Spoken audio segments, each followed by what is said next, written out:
What up, YouTube? Invincible here. You already know who I am. Today we got a very special video for you. In this corner, we have nobody. Because this isn't your average fight video. No. This is StoryTime. Oh! Yeah, you hearing all the claps in the background? Okay, probably not. But guess what?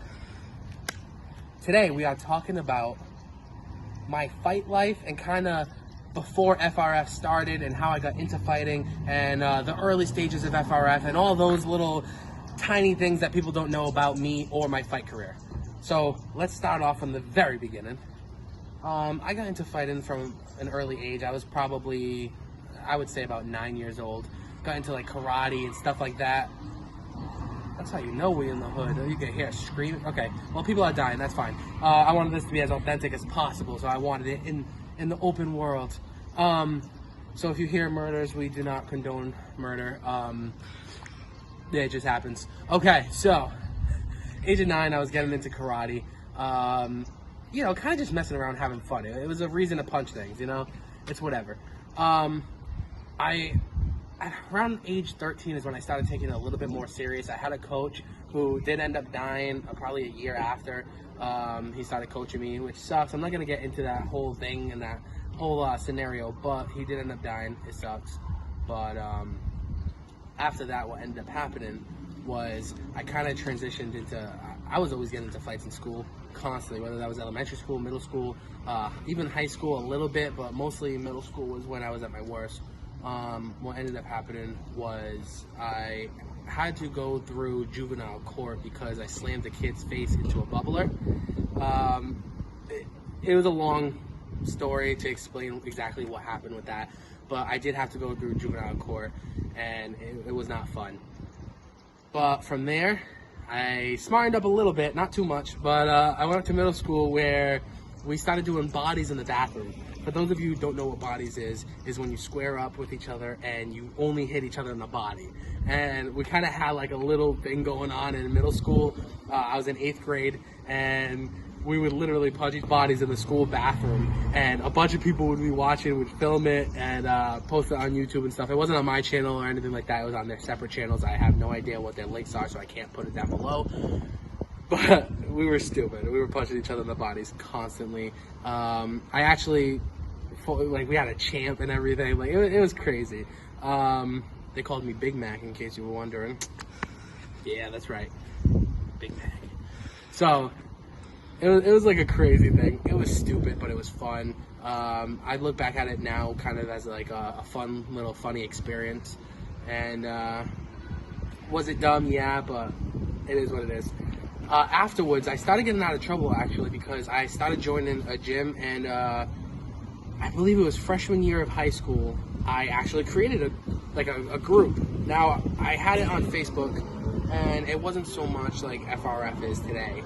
It was more towards kind of like a thing where I would find people who would want to box me at like the park or something, and we'd box. Now, it was just me. I was the only person that was a fighter. There was no other fighters around. And I pretty much just got people who wanted to box me from high school. And we went to the park and boxed. I ended up getting an 8-1 record, I believe. I fought a lot of like guys who were probably, everybody kind of, gotta get copywritten. Yeah, okay. Anyway, I boxed a lot of guys that people thought I was going to lose to. I did it on purpose. A lot of guys who were taller than me, a lot of guys who were bigger than me, a lot of guys who had 6-packs. You know, people who just thought they were better than me. Basically because I wanted to prove people in high school that just because you're a big dude don't mean nothing, you know. So I kind of went from there. And then, like I said, I went 8-1. I lost my first fight. It was an MMA match. It was at a park. Okay, I don't want to say like a real MMA match. It wasn't nothing like that. But it was like an MMA match at the park, and we were messing around. Of course, I didn't have a mouthpiece. I was being stupid.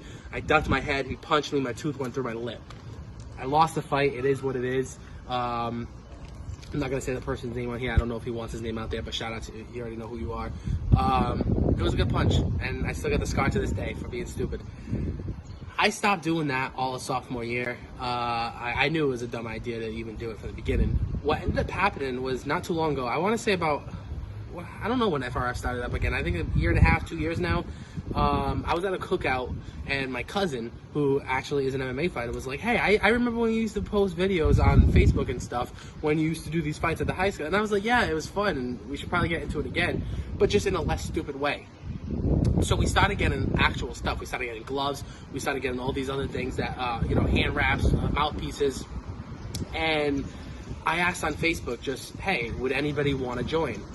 So many people said yes, and the first event was killer. We got so many people. I think that first video we ever posted online got like 2,000 views and stuff. And I know that's not crazy, but like it was kind of crazy at first, like nuts. So it was actually really cool, a fun experience. Someone got knocked out. It was just a crazy day, and people had so much fun that we wanted to do it again. So we did it again and again and again, and we keep evolving, and it kind of got us to where we are right now. There's really a plane. Like out of all times, out of all possible times, you got a plane. God. Anyway, so yeah, that's kind of how everything, basically started off. It keeps evolving to this day. I will explain more of the behind the scenes of the fight group in one of the next story times. But basically, I'm going to end it here. That's pretty much how my fighting started. And yeah, that's the story.